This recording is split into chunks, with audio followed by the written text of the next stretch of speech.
boleh laju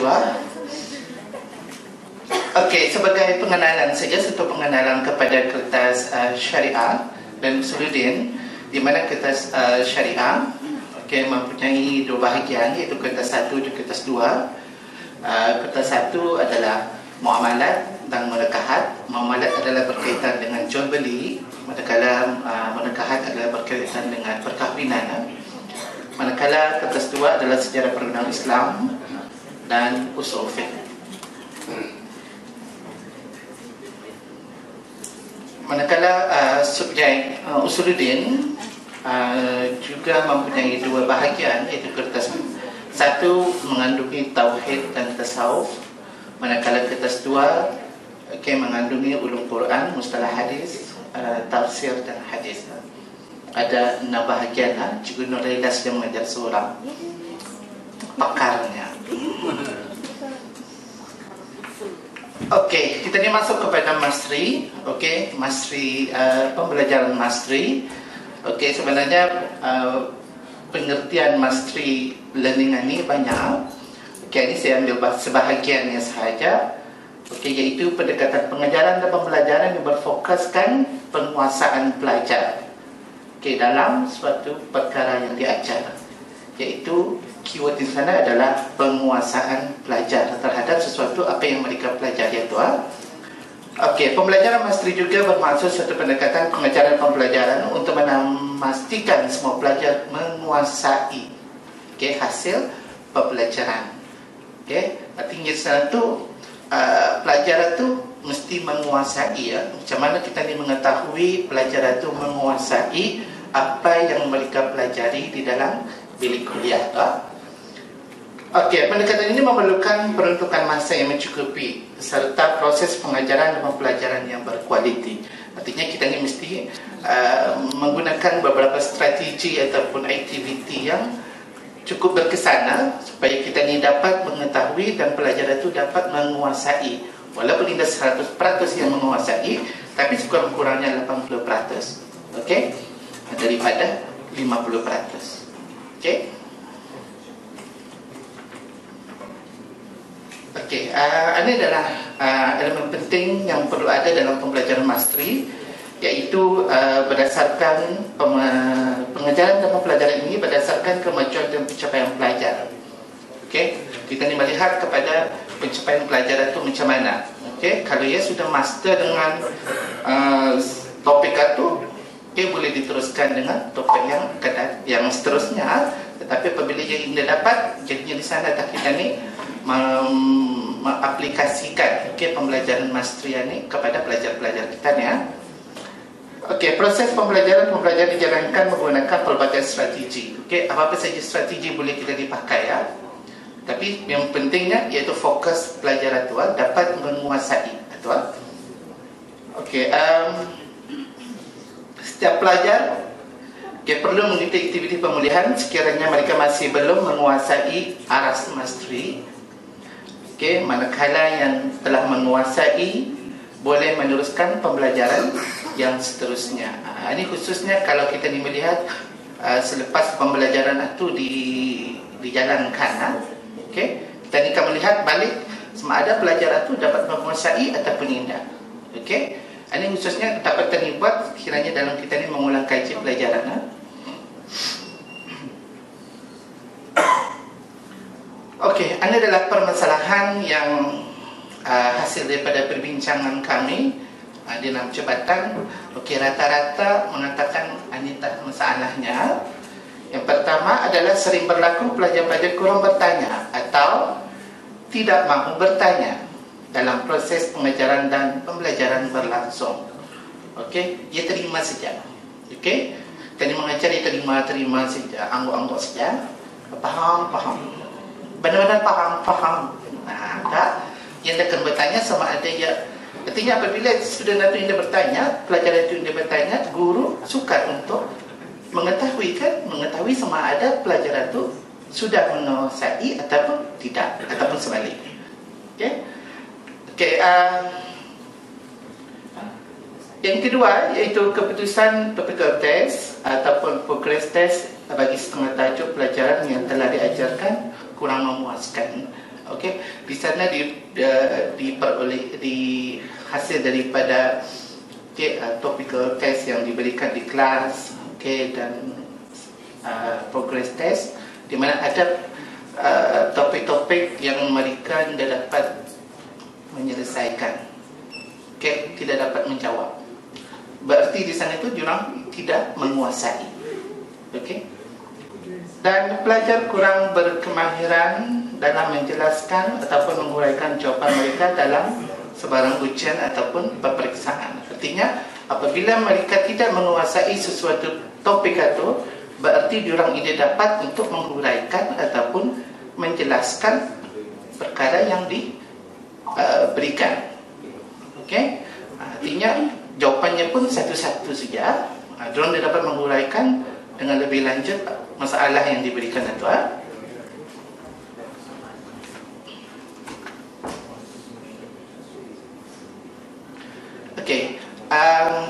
Ini secara kesimpulannya, masalah-masalah ini, maka apa yang saya lakukan, saya menggunakan strategi itu mastery learning, tapi memakai fokus group. Artinya fokus group itu kan saya terangkan.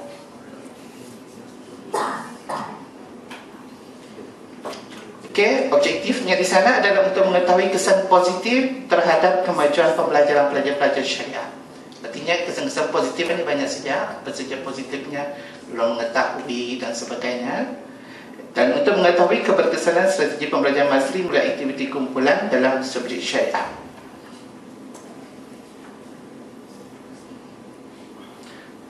Ini adalah pelaksanaan pembelajaran mastery yang telah saya buat tahun lepas, ke 2015, bersama pelajar-pelajar syariah, di mana sebelum saya membuat aktiviti ini, saya arahkan para pelajar itu untuk membaca beberapa tajuk, bukan satu tajuk, beberapa tajuk, contohnya 3 tajuk, dalam masa seminggu. Lepas itu seminggu depannya baru saya membuat aktivitinya. Pelajar dibahagikan kepada beberapa kumpulan kecil, 4 ataupun 5. Setiap kumpulan dibahagikan mengikut tahap pencapaian ataupun kebolehan mereka belajar. Artinya di sana saya membagi fokus kepada pelajar-pelajar tersebut mengikut kebolehannya. Contohnya di sini mungkin ada cara lain daripada pendapat BIS kita, ini daripada yang saya buat. Itu pelajar yang saya kategorikan boleh mendapat A, satu kumpulan. Yang B, C, 2 kumpulan. Selalunya banyak kosan itu, B dan C itu. D, satu kumpulan.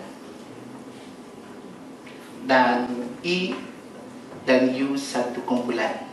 Selalunya syariah ni jarang yang dapat U. Kalau yang dapat U itu pun dalam 2 orang. Yang banyak tu E, D, C. A itu ada. Tidak banyak lah. Jadinya di sana ada beberapa kumpulan. Jadinya 1, 2, 3, 4 4 kumpulan. Setiap kumpulan diberikan tajuk untuk dibincangkan, dibentangkan dalam kumpulan masing-masing. Pada hari tersebut baru saya menyatakan apa tajuk yang akan diorang bincangkan di dalam kumpulan itu. Sedangkan diorang dah tahu, sebelum ini diorang dah tahu apa tajuknya. Sedangkan saya suruh diorang baca 3. Sama ada tajuk 1, tajuk 2 ataupun tajuk 3. Dan saya pilih tajuk 2. Semua grup membincangkan tajuk yang sama. Pembentang akan dipilih secara rawak oleh guru bagi menilai pelajar-pelajar yang dikehendaki. Sebenarnya kita ni sebagai guru, kita ni tahu pelajar itu pelajar mana yang kurang menguasai di dalam kelas kita ni tu. Yang kita ni suruh student yang pandai itu kan, kita ni suruh pelajar yang kurang menguasai itu untuk membentangkan. Diorang dah tahu siapa yang membentangkan. Apabila diorang discuss, baru saya mengatakan, si Anu bentangkan. Siano bentangkan, siano bentangkan, siano bentangkan. Okey. Jadi saya diorang ini bersedia. Jadi di sana kita ni dapat mengetahui diorang itu menguasai ataupun tidak. Kita ni sudah target sebenarnya pelajar itu. Okey, khususnya bagi kumpulan yang I sama U. Okey, fokus kita ni kepada I, U. Okey, kumpulan I sama U dan ataupun D. Okey, kalau kumpulan yang pandai itu walaupun kita ni biarkan saja tu, diorang boleh. Yang B pun boleh. Tetapi fokus guru adalah kepada B dan E. Okey, di sana sekarang apabila kita ni melihat diorang mempresent, diorang terstuck. Okey, yang dia tahu. Berarti pelajar itu ia tidak menguasai topik itu. Okey, berlainan kalau kita ni bezakan dengan kumpulan yang A. Kalau yang A itu semua ibu lupa. Okey, dan kumpulan-kumpulannya itu pun kawan-kawannya itu pun boleh menolong. Okey, ini. Tetapi kalau kumpulan yang ujung itu semua diam. Okey. Jadi di sana kita ni tahu bahawa kumpulan mana yang tidak menguasai sebenarnya. Okey, pembelajaran itu. Dan okey, dan aktiviti ini saya buat selama dalam kira-kira 2 bulan. Okey, dalam tahun lepas dalam bulan 6-7 selepas progress test. Okey, selepas progress test.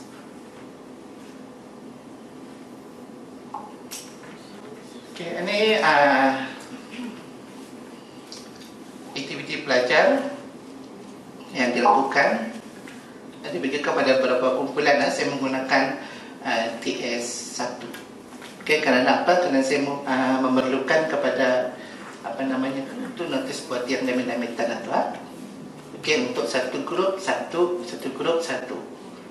Okey, supaya tidak mengambil masa yang panjang. Kalau kita ni pakai buat satu kacau. Seorang bercakap je. Okey, kalau ini kumpulannya. Okey. Dan ini adalah hasilnya. Hasil daripada perbincangan dalam kumpulan-kumpulan itu. Diorang dapat menghuraikan semua aspek penting yang perlu mereka ketahui di dalam topik itu diorang keluarkan. Okey. Dan ada seorang setiap kumpulan itu saya bagi apa namanya itu objektifnya, apa yang perlu pelajar itu kawannya itu sentuh di dalam pembentangan itu. Contohnya pengertiannya mesti lengkap. Okey, syaratnya mesti lengkap. Perbezaannya mesti ada. Contohnya, okey, kalau ada, diorang perlu soal kepada kawan diorang itu. Okey, artinya di sana tu guru dia perlu cek satu kumpulan itu, dia perlu. Dia fokus kepada kumpulan yang D sama E itu. Okey.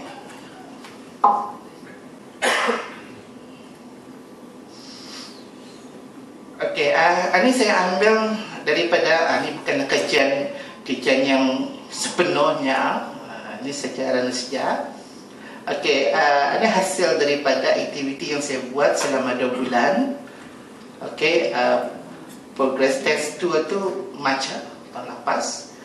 Itu adalah mereka pelajar-pelajar. Okey, sebelum qualifying saya membuat aktiviti itu selama 2 bulan. Maka hasilnya ada peningkatan di sana tu 50 ke 60. Okey, 49 ke 70. Okey. Dan pelajar itu pun, yang pelajar ketiga itu pun A-levelsnya pun dia dapat B. Okey, selalunya dia dapat D saja. Okey. Cuma itu dengan pelajar 5, 6 dan 7. Hari saya membuat kepada kertas satu saja, kertas saya. Okey.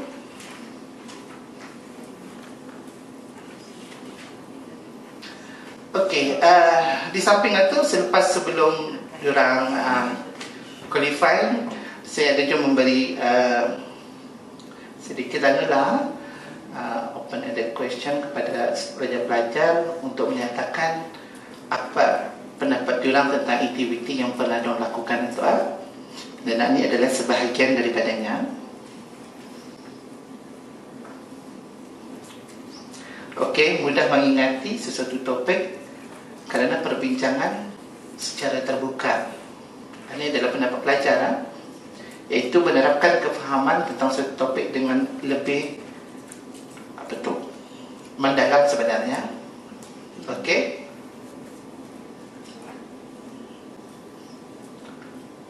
Okey, membantu pelajar-pelajar untuk lebih memahami topik yang diajarkan dan mengimbas kembali pelajaran yang lalu.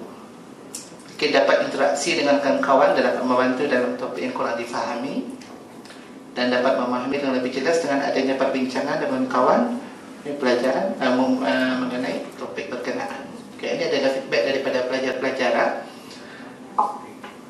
Dan akhir sekali, nama. Okey, dalam apapun sebenarnya dalam pembelajaran masteri pelbagai aktiviti boleh dilakukan. Terpulang kepada guru-guru apa sajalah aktivitinya, bukan semestinya secara berkumpulan. Yang penting objektifnya kita ni mahu pelajaran tu menguasai. Okey, menguasai sepenuhnya topik yang diorang pelajari itu. Kita maklum bahawa kalau A-level sana daripada level 6 sampai upper 6 banyak topik kan diorang cover dan perlu diorang ingat dan perlu diorang menguasai. Okey, perkara yang lebih penting adalah objektif pengajaran pembelajaran tercapai seperti mana yang diharapkan. Apapun kaedah yang digunakan pakai oleh guru-guru dalam pengajaran, dalam pembelajaran, seharusnya memberi impak yang positif dalam diri pelajar. Walau apapun kita ni pakai sebenarnya, kita ni bersyarahan macam mana ini pun, kalau student boleh terima dengan baik, why not kan? Bukan semestinya kita ni membuat hari-hari berkumpulan.